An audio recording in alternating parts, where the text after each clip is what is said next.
Ada satu hal yang harus kamu lepaskan dari sekarang. Karena inilah biangnya yang membuat langkahmu berat, membuat pikiran dan perasaan kamu jadi berat. Bahkan ujung-ujungnya membuat badan jadi berat, jadi nggak sehat.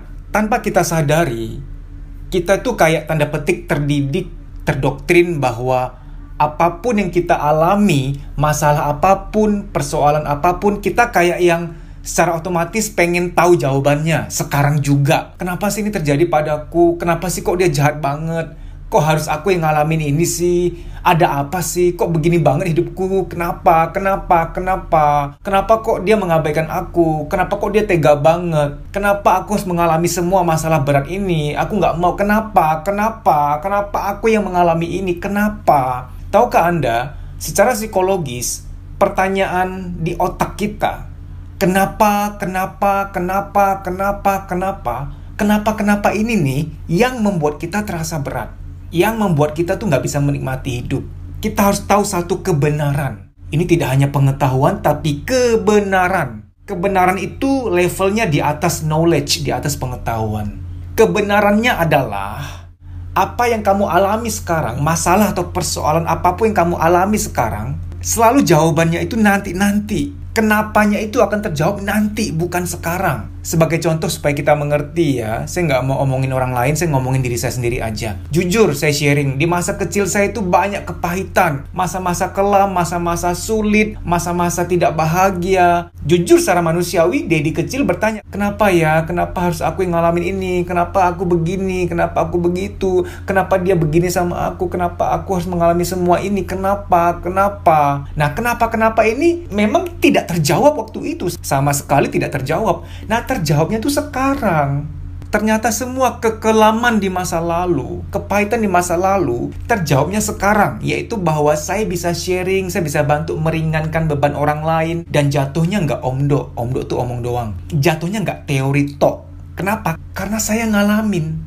Kalau saya nggak ngalamin, saya nggak punya power untuk meringankan beban orang lain. Jatuhnya omdo, omong doang. Kalau saya renungkan ya, andai kata masa kecilku baik-baik saja, manis-manis saja, mungkin tidak akan seperti sekarang. Aku tidak mendalami psikologi, nggak bikin channel YouTube, nggak bikin training yang menterapi banyak orang sehingga lega, dan lain-lain sebagainya. Every scar has its own destiny. So, bahasa Inggris gue. Padahal menghafalkannya 2 tahun. Bro kakak. Artinya, setiap luka itu ada tujuan takdirnya. Nah, tujuan takdirnya kamu nggak tahu sekarang, nggak tahu. Nanti taunya. Walaupun kamu berkata bahwa ada apa yang bagus, Mas, di kepahitanku sekarang, di kesengsaraanku sekarang. Nggak ada bagus-bagusnya, Mas. Selalu ingat ya, dalam keburukan, di dalamnya tersimpan bibit kebaikan. Kelihatannya saja buruk, rasanya saja pahit. Apapun masalahmu misalkan, aduh, kenapa ya aku di PHK?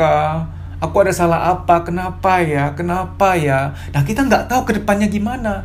Siapa tahu yang sekarang ini memang tidak baik untukmu. Tuhan izinkan kamu seolah-olah kamu dibuang untuk disediakan yang lebih baik lagi. Atau bisa jadi untuk tujuan keselamatan. Kadang suatu persoalan itu diizinkan terjadi untuk menghindarkan kita dari masalah yang lebih besar. Misalkan ya, kita yang mau berangkat kerja, akan berkendara ke suatu tempat, tiba-tiba yang kita bisa sakit perut, tiba-tiba kita yang di rumah ada masalah apa, hanya untuk mencegah kita tidak pergi lebih cepat. Hanya mencegah kita 2-3 menit atau mencegah kita sekian puluh menit untuk terhindar dari titik kejadian sesuatu yang gak enak di perjalanan. Kita tuh sering matok bahwa rezeki harus selalu yang diterima. Itulah kelemahan kita. Padahal ada jenis rezeki lain, bahwa kita dihindarkan dari hal yang buruk. Kan kita gak pernah tahu tuh. Kan mohon maaf. Siapa tahu minggu lalu harusnya kamu terkena apa, malah terhindarkan nggak kena. Kan kamu nggak tahu. Rezeki penghindaran. Saya menyebutnya begitu. Rezeki dihindarkan dari sesuatu yang buruk. Rezeki penghindaran. Kan kita nggak pernah tahu ya. Banyak kerugian dihindarkan dari hidup kita.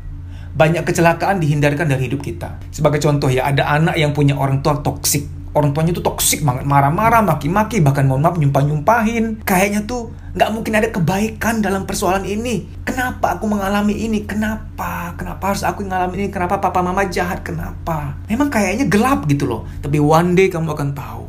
Ternyata kamu dipersiapkan untuk sesuatu. Ada sebuah kisah di mana seseorang menyelamatkan nyawa orang lain. Orang ini sudah depresi banget, mau mengakhiri hidupnya. Nggak ada yang bisa nasihatin dia, nggak ada. Siapapun, sampai dibawa ke ulama, ke Pak Kiai, nggak ada yang bisa nasihatin dia. ujung-ujungnya dia tuh bisa mau bangkit lagi hanya gara-gara seseorang yang bukan orang yang hebat, orangnya biasa aja, tapi hanya karena orang ini pernah ngalamin hal yang serupa, penolakan di masa kecil, luka-luka batin di masa kecil. Orang ini menasihati dia hanya berkata simple, aku juga pernah ngalamin, pahit banget memang punya orang tua yang seperti itu, yang gak adil, yang menyakiti, tapi aku bisa lewat juga. Semoga kamu juga bisa ya melewati semuanya. Kita senasib dan kita teman dalam kehidupan ini. Kita sahabat untuk saling menguatkan. Kata-kata sederhana, bukan yang canggih-canggih pakai teori-teori apa, enggak. Ternyata akhirnya dia bisa bangkit. Kok bisa?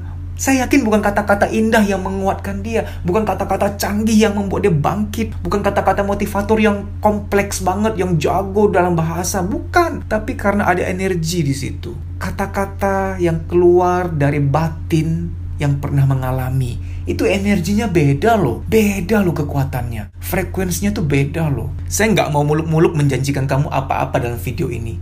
Paling tidak ya, semua persoalanmu hari ini, sepahit apapun, seburuk apapun itu, suatu saat nanti paling tidak itu modal kekuatan untuk kamu berhak, untuk kamu berwenang ngomong ke seseorang dan dia dibangkitkan. Dia diringankan bebannya.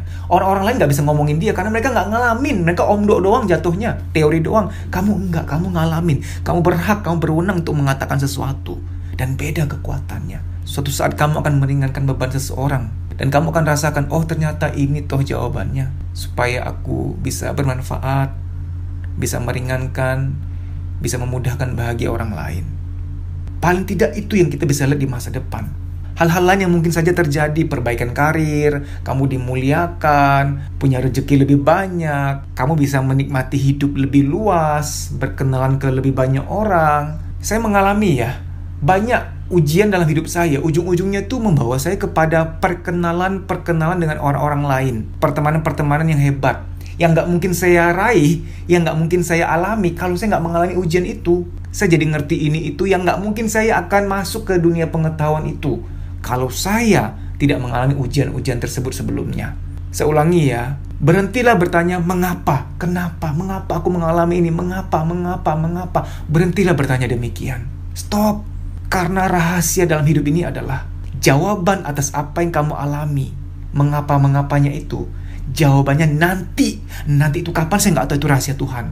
Bulan depan, tahun depan, mungkin 10 tahun lagi, itu nanti, bukan sekarang. Dengan sering bertanya mengapa, kamu membebani diri kamu sendiri. Tahu nggak? Seringkali tuh beban yang diujikan ke kita tuh nggak gede-gede amat kayak yang kamu rasain. Tapi karena kamu terlalu merasa-rasa, memikir-mikir, akhirnya jadi berat gitu loh. Kadang kita hanya perlu jalanin aja dulu, ngalir aja dulu.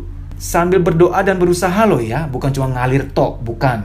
Yang penting tuh, ketika kita dalam persoalan, dalam tantangan tertentu, dalam penderitaan, berdoalah, mendekatkan diri pada Tuhan.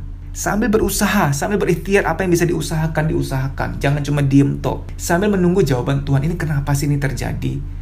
Dan untuk membuka pintu apa sih kepada diriku? Pintu rezeki kah? Pintu perjodohan pertemanan kah? Pintu kesehatan kebahagiaan kah? Kan kita nggak tahu ke depannya. Satu hal ini harus kamu lepaskan. Lepaskanlah pertanyaan-pertanyaan mengapa. Itu bikin capek hati. Tugas kamu hanya berdoa, menjalani dan berusaha yang kamu bisa. Sisanya tunggu jawaban Tuhan.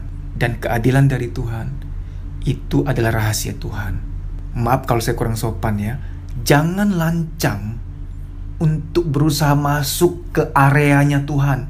Ingin berusaha masuk ke wilayahnya Tuhan mengenai masa depan.